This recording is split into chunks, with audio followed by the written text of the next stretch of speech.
78. Wasn't like it was close. 14. Yeah. Thanks.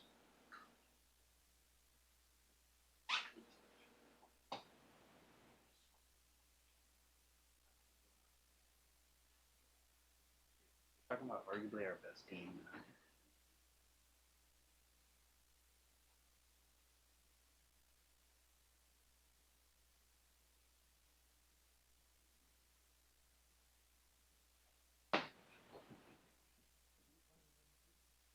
Dude, the Golden Lions, man.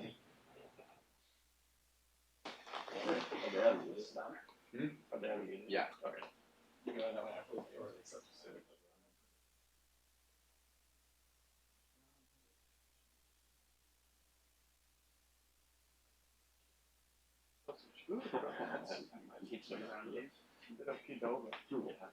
Only 17. Okay. And if I didn't. Let's go do those Gatorade energy cheer things. Girl grease off in here, like, you gotta be kidding me. That one hurt. It did. You see all the snacks. You did. My favorite was like, well, Aaron's like, I didn't get it. It's like, it's on his Twitter. He did get it. He got it. He's like, oh, no, he got it. Oh, I don't know. I think For those things, Yeah. yeah. Do they still make those? I don't know. That's why I asked. Yeah. I haven't seen them. We can look. Yeah. I don't think they'd be there if they're anywhere. Yeah. Get back to them. Yeah. Write a full little feature on that. Probably that. Single-handedly keeping it. quarter that comes out. The Oregon women game? I would just check Scopel's Twitter account. There, Rob's there.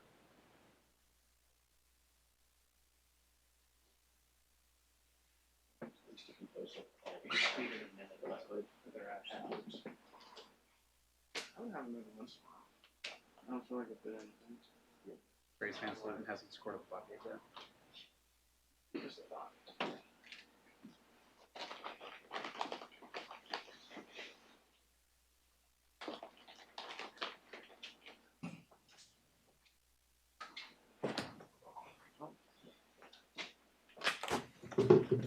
How we doing? Doing great. How about them Ducks? Got a dub today. Dante, 21 rebounds? Pretty big, and I think women are up right now, so if that doesn't fire you up, I don't know what does. But obviously, great weekend for our guys. I certainly walked away feeling like we could play a lot better, but was really pleased with our team's response throughout the game. A lot of young guys stepping up and making a big impact. Was great for us to see, and a lot to build off of. So we had a great prep day today. Guys really went in there and attacked what they got to get better at, and obviously playing a special opponent, with a lot of talent on that side of the ball, a team that's got talent on in every phase. So we have to be ready to attack them and play them well, and they obviously do a great job of scoring points. So something we had to be prepared for. Start here on the right with Zach. Like you said, you left Saturday thinking there was a lot that you needed to clean up. I'm curious how that doctor's visit went yesterday and kind of how the mentality was for the players today. Great. These guys come to work, man. They're wired the right way. It's always about hearing the message, not the tone. And I thought our guys did a phenomenal job of identifying exactly what they want to do to get a little bit better. And it's right now, this part of the season, it's about finding something you can get a little bit better at and growing that 1%. Front left, James. I had a question on a couple of the calls. One, on the penalty on Jones, was there something that happened outside of camera angle just because they both went to the ground? We sent it in to see what the interpretation is as well, because we didn't necessarily see it the same way. Gotcha. And then on the back-to-back plays on Bucky, first where he gets lifted up and there's no call, and second where there's appears to be helmet-to-helmet, though he's not a defenseless player, but nevertheless there is helmet-to-helmet. Did you send those in as well? No, he's lowering his helmet. The defensive player is lowering theirs. I could see how that could be something that was sent in, but that would have been more ticky-tacky on our part, in my opinion. And, obviously it gets lifted up. That happens sometimes in the passion of the game. To the left, Jared. Just what have you seen from USC's offense this year? Is there an opponent that you've played this year that kind of reminds you of them? I don't think we've seen an offense quite like this offense. It's really unique. Obviously, the closest would be, Washington in some ways with the explosive passes. Our quarterback can make every single throw. They've got great weapons. They're strong in the offensive front with their O-line. They've got a really good running game. Marshawn's running the ball really, really well. Seems like they get into positive plays really easily, and the shot game is always there. I mean, he extends plays and holds onto the ball longer than anybody in college football, and he can make every throw. So that's dangerous if you're not able to get him down on the ground and not able to cover for a long time. So they present a lot of challenges. I mean, they use the tight end in the passing game. They run the ball well. They're a scheme team, and they do what they do really well. But they're going to bring new wrinkles into each game that you have to be prepared for, and they're one of the harder opponents to prepare for. In the middle, Max. Coach, good to see you again. The cinematic recaps have been a huge hit for Oregon this year, and for good reason. As the leader of the team, how do you kind of strike that balance between giving fans that behind-the-scenes look that they haven't really got before and keeping that secret sauce kind of close to the vest, so to speak?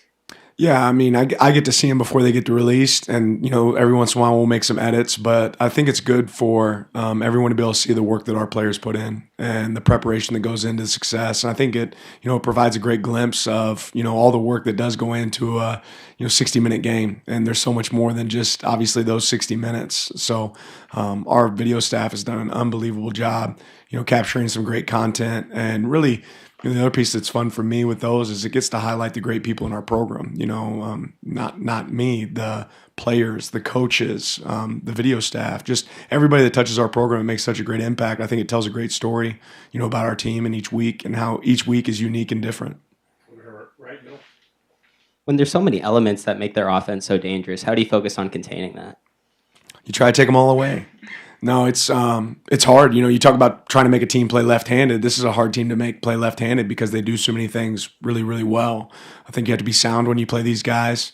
And their quarterback's kind of seen it all and has a lot of experience. So it's hard to pitch something to him that he hasn't really probably prepared for already. So it's about being sound, being smart, being patient. And when you get the opportunity to change up a look or provide and create pressure, you want to be able to do that. But it can't be a feast or famine mentality. You can't expect this guy not to have some success in this game. He's going to have some success. And it's really about how we respond to that success. And it's about the culmination of plays over time. Here in the middle. Hi, Coach. Nice to meet you for the first time.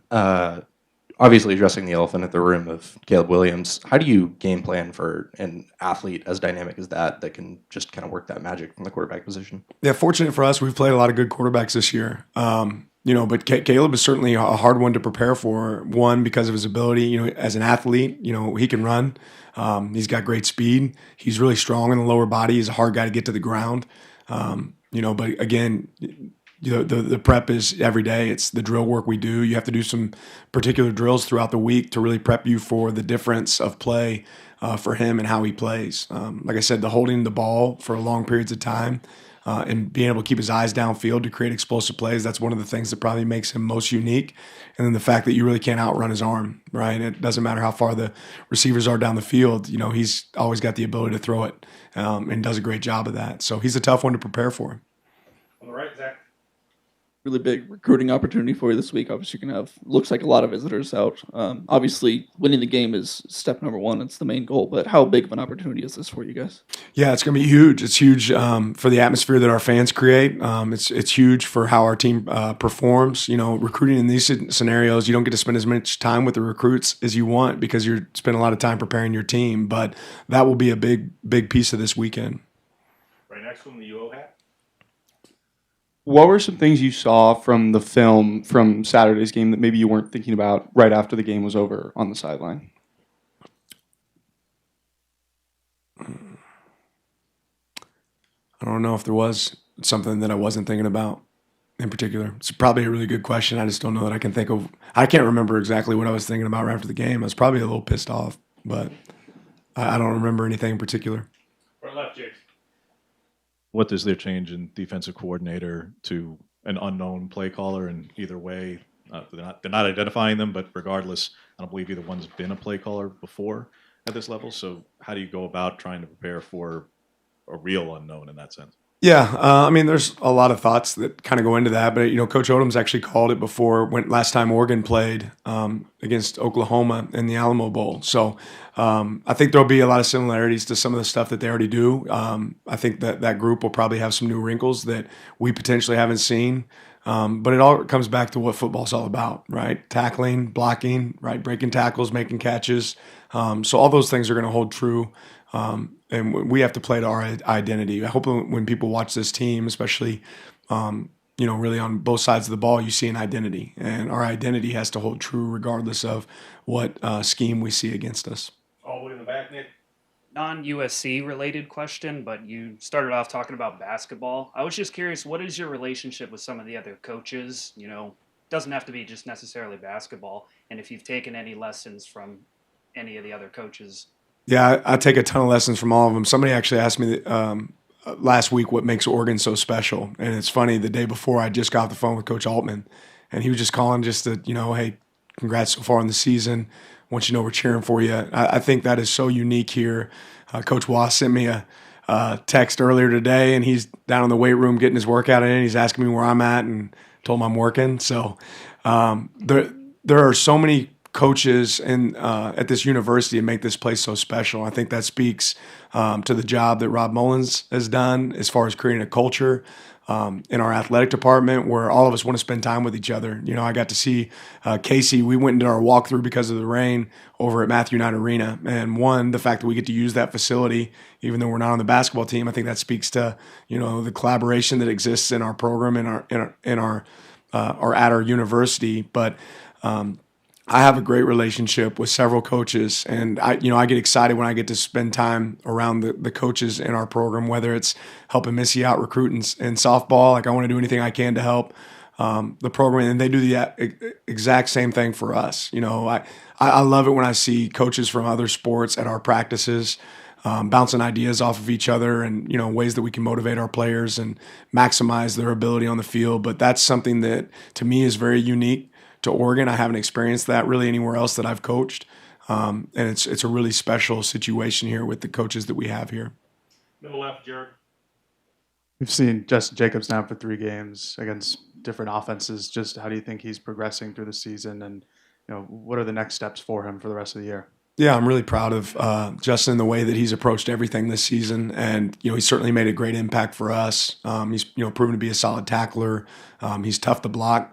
I think his size and his athleticism, make him a really special talent on the field, and I'm excited to see him continue to grow.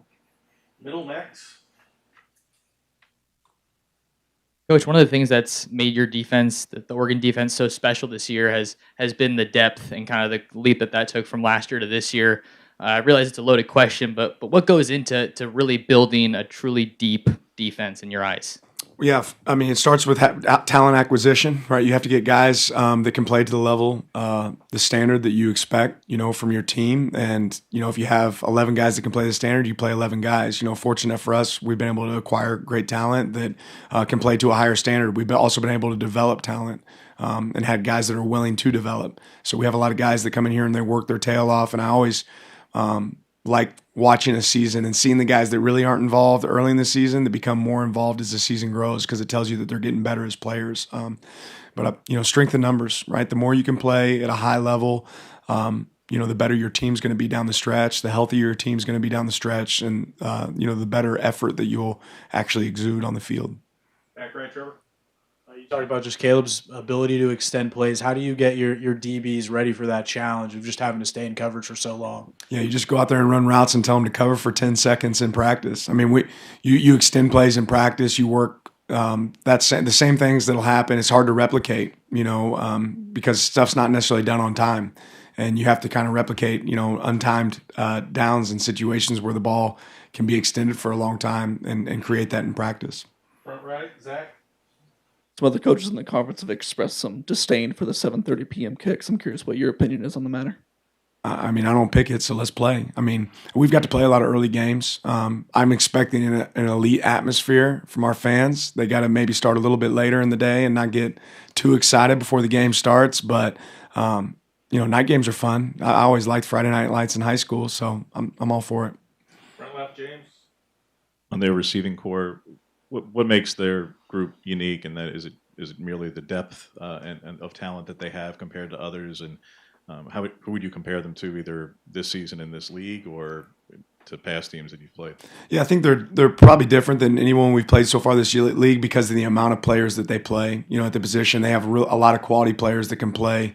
At a lot of different positions, and they utilize their personnel well. But there's a lot of receivers that get a lot of snaps. They have tremendous speed in the slot. I think it's also unique how they move their wideouts around. You'll see them line up in the backfield. They'll line up in the C area. Branch is an elite. I mean, he's an elite returner, and that shows up. But they've got a lot of talent really across the board when it comes to wideout. Middle left here. Going off of that, just what are the difficulties of Deuce Robinson and covering him as a tight end or a big receiver, more or less? Yeah, big body, big catch radius. He's a guy that we spent time recruiting coming out of high school. He's a great kid, comes from a phenomenal family. Is obviously having a good year for them and developing and growing there. But, he looks good. He's a good player. He's definitely a red area target that you always have to be aware of with his size. They found some unique ways to use him. Middle front, Max. Coach, you've gotten to coach in a couple rivalry games at Oregon, obviously Washington and Oregon State. USC is a pretty big rivalry, I feel like the fan base would think. What's your understanding of what the Oregon versus USC rivalry kind of means to this fan base and this team? Yeah, I think every game around here matters, right? And I think certainly this one, especially the amount of time we spend recruiting in California. I think the battles that exist, just in every sport, between our universities. This is one that obviously means a lot to a lot of people. But I can promise you, nobody wants to win this game more than myself and our players. They're working really hard for a great result on Saturday, and obviously it's a really good team that we have to go play. Front right, Zach. What's your relationship like with Lincoln Riley? Have you spent much time with him before? Have you spent much time around him, whether it's at camps or talk with him outside of football? Actually, when I was at Georgia, I was actually recruiting Caleb, and we were both at the field in Gonzaga in D.C., so I got to be around him a little bit there. I've never spent a ton of time with Lincoln. I've seen him obviously at Pac-12 meetings and things like that. He's a guy I have a ton of respect for. Obviously, he's been, had to lead offenses for a really long time. My very first Glacier Clinic as a high school coach. He was the wide receivers coach at Texas Tech, and I was coaching wideouts at Park Hill South. And I went and listened to him. I'm certain he doesn't remember me. I've never really told anybody that story, but I took some good notes, so hopefully they pay off on Saturday. We'll see. Front left, James. They've been quite vulnerable in run defense, and I'm not going to ask you to point out every reason why, but they do have a player who you're quite familiar with in Bear Alexander in the middle of that. And with as good as Jackson has played, this is probably his toughest individual matchup in that way. What is it about Bear in particular that makes him that kind of challenge? And in spite of the fact that their defense has been vulnerable on the run. Yeah, Bear's a dominant player. He has elite get off. He has great strength. He's very disruptive. I think you want to know the impact of his play. It's, look at the first half of the Cal game where he didn't get to play, and then watch him come in the next few series when he does come in and the impact that he makes. He's a guy that you have to know where he's at all times, but I think our front loves that challenge of having the opportunity to go against a really quality player and quality opponent. Middle left, Jared. We saw Damon David get into the game towards the end against Cal. Just how has he progressed, and what's that, competition look like behind Evan and Steve and trying to replace what Brian Addison was for the team? Yeah, he's he's a guy that's gotten better and better each week, and he's unfortunately for him, he's been plagued with some injuries since he's gotten here. So it's great to see him healthy out there. This guy has a wonderful attitude every single day. He comes to work, preps. Gives our team a great look when he has to give us a great look, and when he gets an opportunity to go in and play and compete for us, he's done a good job. So looking for him to continue to grow. Two more, Max in the middle. Bucky Irving has been having a great year, and he's fun to watch. We all know about him, but Jordan James has maybe not so quietly been having a tremendous year. What do you think makes him so special? What do people need to know about him that we maybe don't get to see on Saturdays?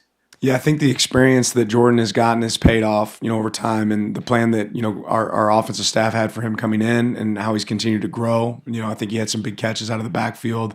This last game, I know he had a critical third down catch that was really, special and did exactly what you coach him to do when it comes to, checking out after a pressure, and Bo's getting hit right after he throws it. And Jordan makes a great catch and gets down the field and converts for a first down. but runs tough. He doesn't go down on first contact. He trusts his track, and his reads. He's in a great room. That room is a really connected room, and I think he's done a great job for us. Last question, James. You mentioned Zachariah Branch, kind of a two-parter in special teams. How critical is it to avoid kicking to him at all costs in both the punt game and kickoffs, and on kickoffs specifically? What is the thinking and strategy with Grant now that he's up to 3 games? And do you want him to take over kickoffs this week and save the red shirt potentially? Do you look for that for Oregon State? And how do you want to handle that with kickoffs with him going forward? Yeah, we'll continue to assess that within our program. I think that a common thought always with a guy like Zachariah is don't kick the ball to him at all. And there's some truth and benefit to that, but then there's also something to be said for your coverage units. It's not as easy as people think to say, okay, I'm going to kick it here, or I'm going to kick it out of bounds, kick it to another side of the field, because sometimes you create more field space for a dynamic returner like Branch. So I think we just have to have a great plan. We have to have elite coverage. He's been really good. There's no secret about it. He's probably the best right now in the nation.